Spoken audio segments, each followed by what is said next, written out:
The reality you're living right now is not reality. It's your version of it. And there's an enormous difference between the two that most people spend their entire lives without noticing. Reality exists out there with all its events, all its possibilities, all its configurations. But what you experience, what you feel, what you perceive as being your life is never direct reality. It's always a filtered, edited, interpreted version that your mind processes before it reaches you. And that filter is not neutral. It has preferences. It has patterns. It has a long history of experiences that shaped it in ways you didn't choose and probably didn't notice while it was happening. And that filter decides every single day what you see and what you don't see, what seems possible and what seems impossible, what seems real and what seems illusory, what you believe you deserve and what you believe isn't for you. You're not living reality. You're living the matrix your mind created. And the news that changes everything is this: whoever created it can reprogram it. Stay until the end. Because what you're about to understand here isn't motivational theory. It's the real mechanism behind everything that is working and everything that isn't working in your life. There's a thought experiment that helps understand what's happening to you right now. Imagine you buy a red car. Before buying it, you never paid attention to red cars. They were there on the street every day, but they passed through your visual field without leaving an impression. And the day after the purchase, you go outside and suddenly it seems like every car is red. Where were all those cars before? They were exactly where they always were. What changed was the filter. Your mind received a new piece of relevant information and started highlighting what it used to ignore. This happens with much more than cars. It happens with opportunities, with people, with possibilities, with evidence that you are capable or that you aren't, with signs that things are getting better or getting worse. Your brain is constantly scanning reality looking for confirmation of what it already believes. And it finds it. It always finds it. Not because it's dishonest, but because reality has enough evidence to confirm almost any belief you bring to it. Believe the world is dangerous and your radar will capture every piece of evidence of danger around you. Believe people aren't trustworthy and your system will highlight every behavior that confirms that and ignore or minimize what contradicts it. Believe you don't have luck and you'll notice everything that went wrong and fail to register half the things that went right. This isn't pessimism or optimism. It's neurology. It's the way the brain's attention system works. It can't process everything. The amount of information that reaches your sensory system every second is vastly greater than what you can consciously process. So the brain curates.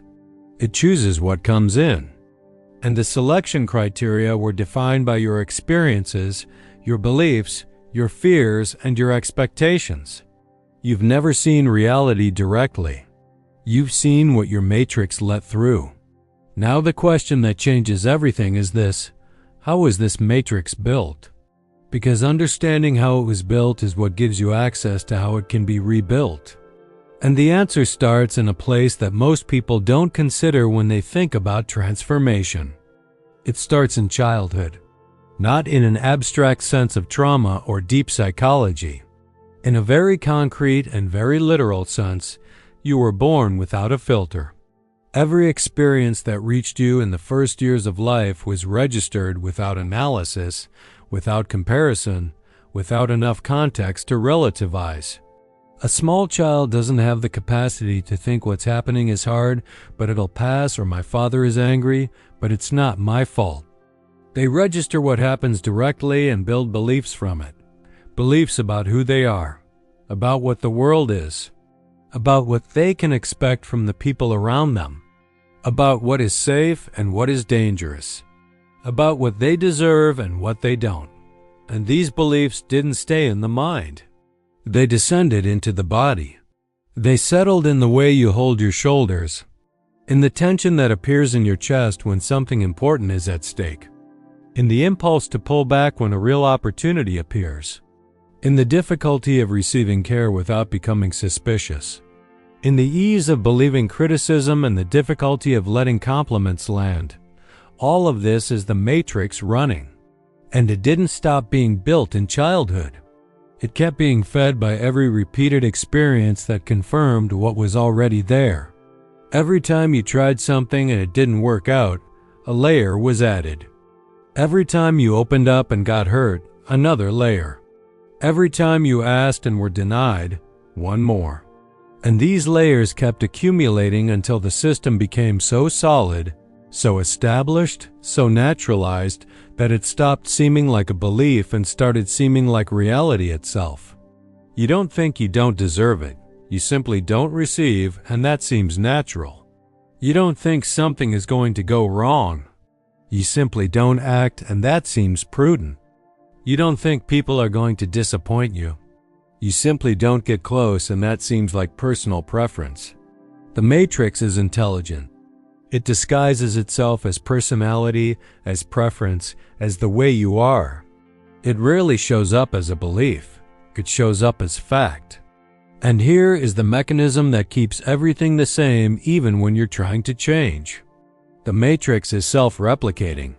This means it doesn't sit still waiting for you to question it. It actively seeks evidence that confirms it and discards what contradicts it, not maliciously. Automatically, efficiently, and completely invisibly to your consciousness.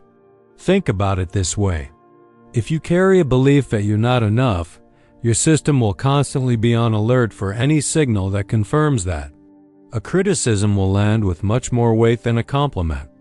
A rejection will be remembered with much more clarity than an acceptance. A failure will seem like solid evidence, while a success will seem like luck, an exception, something that won't repeat itself. And over time, the collection of evidence your mind has built to sustain that belief becomes so large that it seems impossible to question. You have proof. You have real experiences. You have an entire history that confirms what you believe. But what you don't realize is that this history was curated by the filter. It was written by the same system that was confirming the belief that was generating the history that was confirming the belief. It's a closed loop. And that's why thinking differently isn't enough. You can spend hours affirming that you are enough, that you deserve it, that you're capable. And the system will hear it and file it as unverified information, because it has too much evidence pointing in the opposite direction. And until the level of evidence changes, the belief doesn't change. The matrix keeps running the same programs and producing the same results. It's not lack of effort. It's not lack of desire. It's the operating system running exactly as it was programmed. And this happens in relationships. The person who believes they're not lovable will, without realizing it, behave in ways that push people away and confirm that they're not lovable. The person who believes money is hard will make decisions that make money hard and confirm that money is hard. The person who believes they don't have luck will fail to notice the opportunities that appear and confirm that they don't have luck. It's not destiny. It's programming. And programming can be rewritten. And here's where most personal transformation approaches fail in a fundamental way. They try to reprogram the matrix at the wrong level. They try to change what you think. But the program isn't in the thinking. It's much deeper than that. It's at the level of embodied belief, the kind that isn't a thought you have but a truth your nervous system assumes as given before any thought even begins. Positive thinking is swapping out a phrase on the surface of a code that's being run several layers below. It can improve your mood for a while. It can create a temporary sense of possibility. But it doesn't touch the program.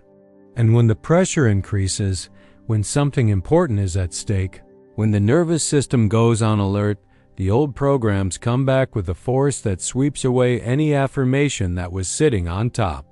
Truly reprogramming means going down to the level where the program was written, and it was written in experience, in emotion, in bodily sensation, not in words, not in concepts. In direct lived experience that the nervous system registered as truth about how the world works. So to rewrite it, you need a new experience that is registered at that same level. An experience that the body lives in a sufficiently real way for the nervous system to start building a different reference. New evidence that is as concrete as felt, as present in the body as the old evidence that sustains the program you want to rewrite.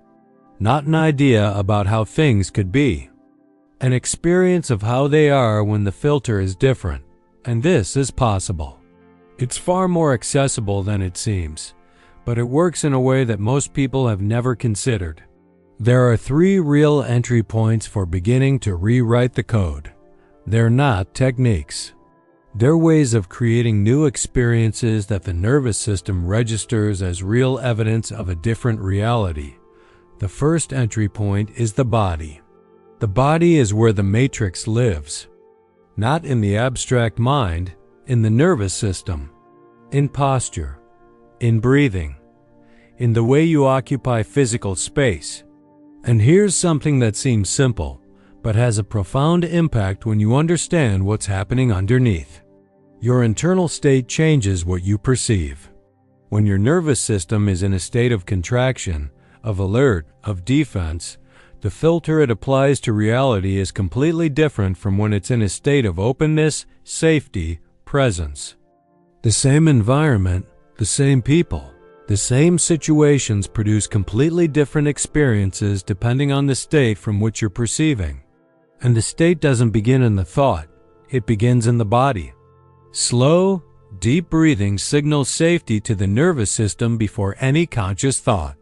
Open, expansive posture measurably changes the hormonal state before any decision.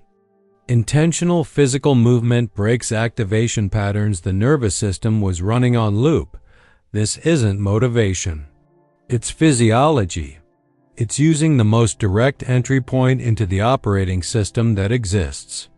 And when you change the state, you change the filter. And when you change the filter, you start to see things the previous matrix was preventing you from seeing. The second entry point is directed attention. The matrix sustains itself through the selectivity of attention. It highlights what confirms and ignores what contradicts.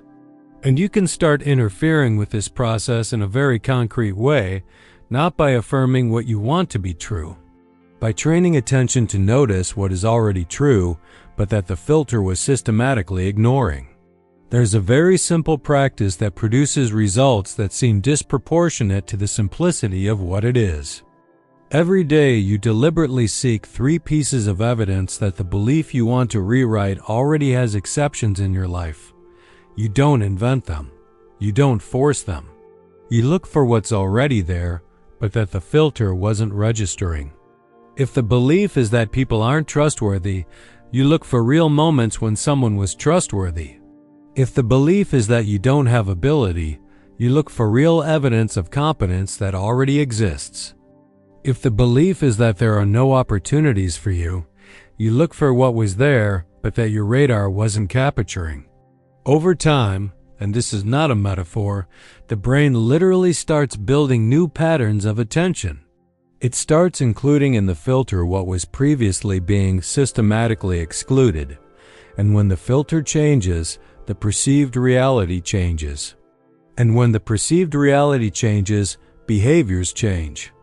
And when behaviors change, results change. The third entry point is the most powerful and the least used. It's the anticipated experience lived at the level of the body. The nervous system doesn't distinguish perfectly between a real experience and an imagined experience with sufficient detail, emotion, and bodily presence. This isn't spirituality. It's something that neuroscience documents in great detail. Elite athletes use it. Musicians use it. Surgeons use it. The mind that lives an experience in a sufficiently real way creates neurological references that the system starts using as a basis for processing future situations. When you inhabit, with the body, with the emotion, with all the senses, the frequency of someone who has already received what they want, who has already arrived where they're going, who is already the version they're becoming. You're not pretending. You're creating real-time evidence for the nervous system that this reality exists, that it's accessible, that your body knows how to exist inside it. And this evidence starts competing with the old evidence, starts creating a different reference, starts altering what the filter considers possible for you. This isn't visualization in the sense of imagining and hoping. It's a deliberate practice of creating experience at the level where the operating system reads and registers. At the level of the body, the emotion, the real presence. You made it here and something changed in the way you're reading your own life. Not because the circumstances changed, because the angle changed. And when the angle changes, you start to see what the matrix was hiding. You start to identify where the filter is operating. You start to notice that what seemed like reality was an interpretation, and that interpretations can be rewritten. This isn't small.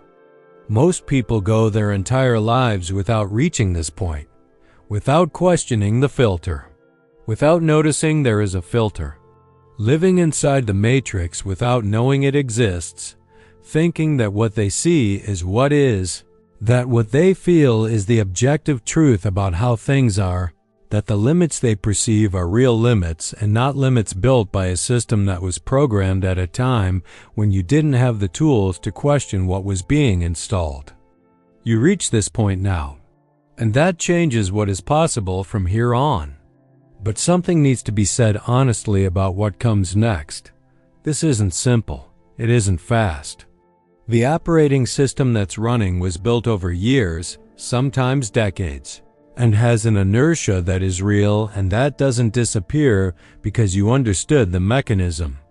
Understanding the mechanism is necessary, but it isn't sufficient. A doctor who understands how pain works still feels pain. A psychologist who knows all the mechanisms of anxiety can still be anxious. Knowledge about the system doesn't automatically deactivate the system. What knowledge does is create a distance, an observation, a capacity to notice what used to simply happen, and the system will resist this observation because the system doesn't like being observed. When you start noticing the filter operating, when you start identifying the patterns, when you start questioning the evidence it presents, it responds. It creates more sophisticated arguments. It produces more intense emotions to convince you that the interpretation it's offering is the correct one. It pulls up specific memories, real situations, concrete experiences that confirm what it's saying. And those memories are real. Those situations happened. Those experiences were lived. The matrix doesn't invent. It curates, it selects. It highlights what confirms and softens what contradicts. And when you start questioning, it brings the heaviest evidence first, the kind that hurts most. The kind that seems most irrefutable. As if saying, look, this isn't belief, it's fact. Look at how much proof I have. And in that moment, the most important skill isn't having a better argument than the system. It's simply recognizing what's happening. It's being able to say in silence, this is the system defending the program. This is the filter trying to maintain itself. I don't need to believe everything it presents as proof. This recognition doesn't eliminate the emotion. It doesn't make the doubt go away. But it creates a millimeter of space between what the system says and what you decide to do with it.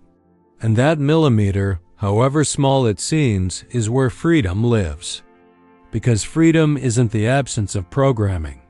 It's the capacity to perceive the programming before being completely governed by it. Here's what you have now that you didn't have before understanding this. You know what's happening. And knowing what's happening is the first step towards stopping being governed by it without realizing it. Towards starting to have choice where before there was only automatism. Towards starting to notice the filter operating instead of only seeing the result it produces. Before you saw the conclusion, now you can start to see the process. before the judgment arrived already formed. Now you can sometimes, not always, but sometimes catch the judgment midway and ask, where did this come from? What experience generated this pattern? What belief is running underneath this interpretation? And that question, asked with honesty and without self-judgment, is one of the most transformative acts that exists. Not because it produces an immediate answer that resolves everything, but because it interrupts the automatism, because it inserts consciousness into a process that was happening without it. And consciousness is always the beginning of real change. The matrix you live was created by your mind, not by destiny, not by luck, not by who you fundamentally are, by a system that learned to operate in a certain way based on what it lived. And that was so efficient at operating that way that it became invisible. That confused itself with reality instead of remaining recognizable as an interpretation of reality. And what it learned can learn differently. Not all at once, not in a straight line, not without resistance, but it can. Because the nervous system is plastic. Because the brain keeps reorganizing itself in response to new experiences throughout life. Because the beliefs that were installed by repeated experiences can be challenged by new experiences equally repeated, equally real, equally felt in the body. You're not trapped in the matrix you have. You're in the process of perceiving it. And perceiving is always the first step toward transcending. The reprogramming begins in the moment you stop confusing the filter with reality. In the moment you recognize that what you're seeing is a version of what's possible, not the totality of what exists. In the moment you open a millimeter of space between what the system says and what you decide to believe. That millimeter is the beginning of everything. Don't underestimate it. Don't dismiss it because it seems small. The millimeter of consciousness you didn't have before today is what separates whoever is inside the automatism from whoever is beginning to leave it. It's what separates whoever is governed by the program from whoever is learning to observe the program before executing it. And every time you use that millimeter, it gets a little larger. Every time you notice the filter operating, the capacity to notice it gets a little faster. Every time you question a piece of evidence the system presents as proof, the belief it was sustaining becomes a little less solid. And over time, with real practice, not with desperate effort but with consistent attention, the matrix starts to change. Not all at once, but in a real way. In a way that you'll notice first in small things, a reaction that didn't come. An opportunity you saw where before you wouldn't have seen one. A person who arrived in a different way. A situation you crossed with more presence than you would have crossed it before. These small things aren't coincidences. They're the filter changing. They're the operating system being rewritten line by line, experience by experience, consciousness by consciousness. And one day you look back and realize that the matrix you're living is genuinely different from the one you were living before. Not because the world changed, because the architect changed. Leave a comment with which part of your matrix you recognized while watching this. Which filter you identified running. Which belief you noticed operating underneath a pattern that seemed like just the way things are. Because naming it is the first act of having consciousness about what was operating on automatic. And consciousness is always where reprogramming begins. Subscribe to the channel. Turn on the bell. Because what's being built here isn't motivational content. It's a conversation that goes to the level where real change happens. That doesn't stay on the surface of what you should do, but goes down to the level of understanding why you do what you do and how that can change from the inside out. And each video will arrive at the moment when you need exactly what it has to say. And if you want to understand how to deepen the reprogramming, how to work with the 3 levels more specifically, how to recognize when the old system is trying to reassert control and what to do in that exact moment, the next video will show you exactly that. Because understanding the matrix is one thing. Rewriting it from the inside line by line, experience by experience, with consciousness and with real practice, is something completely different. And you've already begun.